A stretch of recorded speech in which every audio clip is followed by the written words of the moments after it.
Presiden Republik Indonesia ke-7, yaitu Joko Widodo, akhirnya turun gunung. Pak Jokowi akhirnya melaporkan kasus ijazah palsu yang sudah lama beredar ke polisi. Jokowi mempolisikan 5 orang terkait tuduhan ijazah palsu dirinya. Jokowi datang langsung ke Polda Metro Jaya untuk melaporkan 5 orang tersebut. Kalau kata Jokowi, urusan tuduhan ijazah palsu sebetulnya masalah ringan, tetapi memang perlu dibawa ke ranah hukum agar semuanya jelas dan gamblang. Saya sih setuju gitu ya, meskipun menurut Jokowi, tuduhan ijazah palsu itu adalah masalah yang ringan, masalah yang remeh, tapi jelas itu juga sudah menjurus ke fitnah. Dan harus diluruskan, harus diperjelas. Tapi pokok persoalannya begini. Akhirnya setelah bertahun-tahun tuduhan ijazah palsu ini beredar liar dari media sosial, forum diskusi, hingga bahkan sempat masuk ke ranah hukum, Jokowi selama ini ya yang diam alias tak menggubris, tiba-tiba memilih bertindak, mempolisikan 5 orang terkait tuduhan ijazah palsu dirinya. Ada apa sebenarnya? Itu pertanyaannya. Apa yang membuat Jokowi akhirnya angkat suara secara hukum terhadap tuduhan lama yang dulu dibiarkan begitu saja? Ini bukan sekedar soal ijazah, ini tentang simbol, tentang kekuasaan, tentang persepsi publik yang sangat mungkin mempengaruhi bukan hanya nama Jokowi, tapi juga masa depan politik kita, politik Indonesia. Apakah ini hanya upaya untuk membersihkan nama? Atau ada misi yang lebih besar, mungkin menyangkut legasi Jokowi, kestabilan politik setelah pemerintahan baru berjalan. Bahkan mungkin juga sinyal bagi mereka yang mencoba untuk bermain api. Langkah Jokowi ini memang tampak sederhana, kelihatannya begitu. Tapi sesungguhnya sangat strategis dan penuh dengan perhitungan. Ini bukan sekedar reaksi, ini adalah gerakan politik yang sangat terukur. Tuduhan bahwa ijazah sarjana Jokowi dari Fakultas Kehutanan UGM adalah palsu bukanlah barang baru. Isu ini seperti hantu politik yang muncul tenggelam. Seringkali menguat pada momen-momen krusial seperti pemilihan umum atau saat ada gejolak politik tertentu. Tuduhan ini biasanya menyebar melalui platform-platform seperti media sosial, pesan berantai, hingga publikasi buku. Selama bertahun-tahun, respon resmi cenderung datang dari pihak ketiga. UGM ini sebagai alma mater itu telah berulang kali mengeluarkan pernyataan klarifikasi, pernyataan resmi, menegaskan keabsahan ijazah Jokowi dan statusnya sebagai alumni. Mereka menunjukkan bukti-bukti administratif, kesaksian dosen, dan data kelulusan. Pihak istana melalui juru bicara atau staf khusus juga kerap memberikan bantahan atas tuduhan palsu tersebut.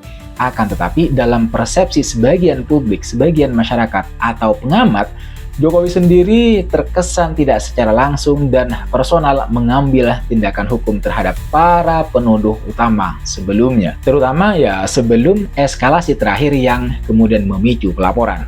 Periode sejak sekitar 2019 hingga sebelum pelaporan ini bisa dianggap sebagai masa di mana Jokowi secara pribadi di ranah hukum formal tidak menindaklanjuti tuduhan ini secara agresif. Klarifikasi dianggap sudah cukup. Inilah yang membuat langkah pelaporan ke polisi terasa seperti sebuah perubahan strategi, sebuah momen turun gunung. Akan tetapi mengapa dalam skenario kita, Jokowi merasa perlu untuk membawanya ke ranah hukum pidana di tahun 2025 ini setelah ia menjadi warga negara biasa? Alasan pertama dan mungkin yang paling mendasar adalah vindikasi personal dan perlindungan warisan sejarah atau legasi. Menjabat sebagai presiden selama 10 tahun adalah sebuah torehan yang luar biasa, torehan sejarah yang monumental. Namun ya, narasi tentang presiden berijazah palsu sekalipun sudah dibantah berkali-kali, diklarifikasi, bisa menjadi noda permanen jika terus dibiarkan menggantung tanpa penyelesaian hukum pidana yang definitif. Bayangkan posisi Jokowi sebagai individu, sebagai ayah, sebagai kakek. Tuduhan semacam ini bukan hanya menyerang jabatan, tapi juga integritas pribadinya. Selama menjabat, beliau atau Pak Jokowi ini mungkin memilih untuk fokus pada tugas negara dan menahan diri dari tindakan hukum yang bisa dianggap sebagai penyalahgunaan kekuasaan atau upaya untuk membungkam kritik. Akan tetapi setelah purna tugas, prioritas bisa berubah, teman-teman. Sebagai warga negara biasa, tanpa kekebalan atau beban jabatan, beliau memiliki hak yang sama dengan warga lainnya untuk kemudian mencari keadilan dan membersihkan nama baiknya. Laporan polisi di tahun 2025 bisa jadi merupakan upaya terakhir untuk memastikan bahwa catatan sejarah tentang dirinya bersih dari tuduhan tak berdasar ini. Ini adalah tentang bagaimana ia ingin dikenang oleh generasi mendatang, bukan sebagai sosok kontroversial yang keabsahan pendidikannya diragukan, tapi sebagai pemimpin yang sah dan terverifikasi, bahkan dari ijazahnya. Ini adalah pertarungan untuk legasinya. Alasan kedua, bergerak ke ranah yang lebih luas, menciptakan presiden hukum yang kuat melawan hoaks dan disinformasi politik. Selama 1 dekade kepemimpinannya, Jokowi dan pemerintahannya menghadapi gelombang tsunami hoaks dan berita bohong yang seringkali ditujukan untuk mendelegitimasi dirinya dan pemerintahannya. Isu ijazah palsu adalah salah satu contoh paling nyata dan persisten. Dengan melaporkan kasus ini ke polisi sebagai warga negara biasa di tahun 2025, Jokowi bisa jadi ingin mengirimkan pesan kuat bahwa penyebaran tuduhan tak berdasar, fitnah, dan hoaks yang menyerang kehormatan pribadi memiliki konsekuensi hukum, bahkan jika targetnya adalah seorang mantan presiden. Langkah ini bisa menjadi test case penting.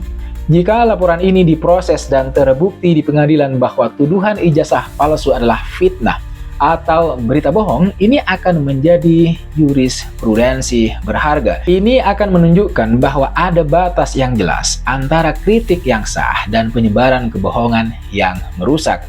Ini bisa menjadi senjata hukum bagi siapapun di masa depan, termasuk pejabat publik atau tokoh masyarakat lain yang menjadi korban dari kampanye hitam atau black campaign yang serupa. Ini adalah upaya untuk membangun benteng hukum melawan racun disinformasi yang merusak demokrasi. Pertanyaan krusial lainnya adalah mengapa menunggu hingga 2025? Mengapa tidak saat isu ini sedang panas-panasnya di tahun 2022 atau 2023? Ada beberapa kemungkinan kalkulasi di balik penentuan waktu ini. Pertama, menghindari tuduhan intervensi. Melaporkan saat masih aktif sebagai presiden bisa menimbulkan persepsi bahwa ia menggunakan kekuasaannya untuk menekan proses hukum atau membungkam lawan politik. Dengan melakukannya setelah ia lengser, ia tampil sebagai warga negara biasa yang mencari keadilan, meminimalisir tudingan abuse of power. Kedua, menjadi presiden adalah tugas yang menyita seluruh waktu dan energi. Mungkin saja saat itu Jokowi memilih fokus pada agenda pembangunan dan stabilitas negara yang lebih mendesak. Setelah purna tugas, beliau memiliki lebih banyak waktu dan keleluasaan untuk mengurus masalah personal seperti ini, tuduhan ijazah palsu ini. Kemudian yang ketiga, meredanya suhu politik. Tahun 2025 diharapkan tensi politik pasca Pilpres 2024 sudah lebih menurun.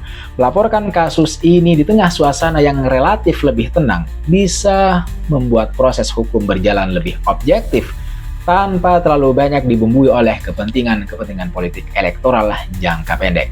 Jadi, pemilihan waktu 2025 bisa jadi merupakan langkah strategis yang diperhitungkan dengan matang, bukan sekedar reaksi spontan. Ini adalah momentum di mana langkah hukum bisa diambil dengan dampak politik negatif yang minimal bagi dirinya karena sudah tidak menjabat, namun dengan potensi dampak hukum dan sosial yang sebenarnya juga maksimal.